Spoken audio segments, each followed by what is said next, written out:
जय माता दी दोस्तों। माता रानी की कृपा आप सभी भक्तजनों पर बनी रहे।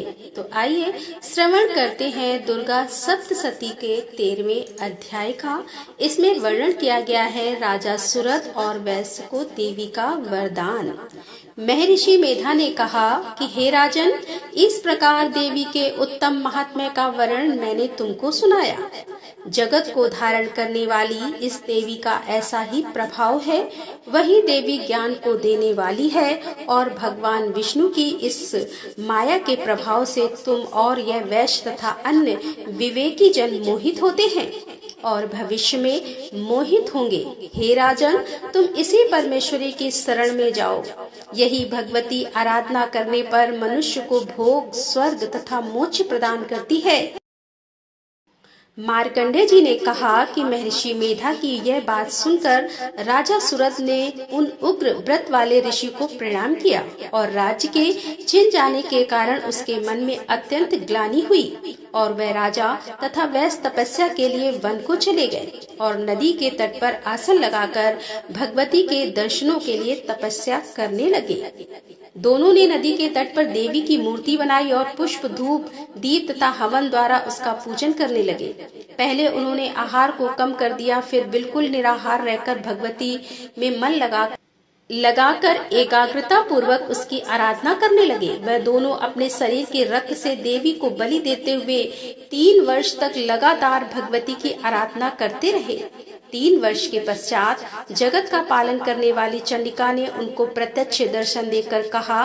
देवी बोली कि हे राजन तथा अपने कुल को प्रसन्न करने वाले वैश्य, तुम जिस वर की इच्छा रखते हो वह मुझसे मांगो। वह वर मैं तुमको दूंगी, क्योंकि मैं तुम पर अत्यंत प्रसन्न हूँ।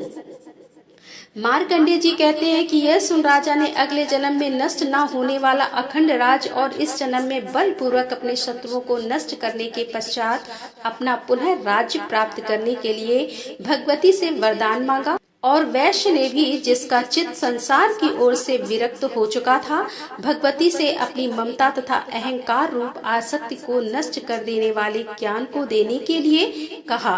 देवी ने कहा कि हे राजन, तुम शीघ्र ही अपने शत्रुओं को मारकर पुनः अपना राज्य प्राप्त कर लोगे।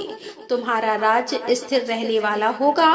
फिर मृत्यु के पश्चात आप सूर्य देव के अंश से जन्म लेकर सावड़िक मनु के नाम से इस पृथ्वी पर ख्याति को प्राप्त होगे।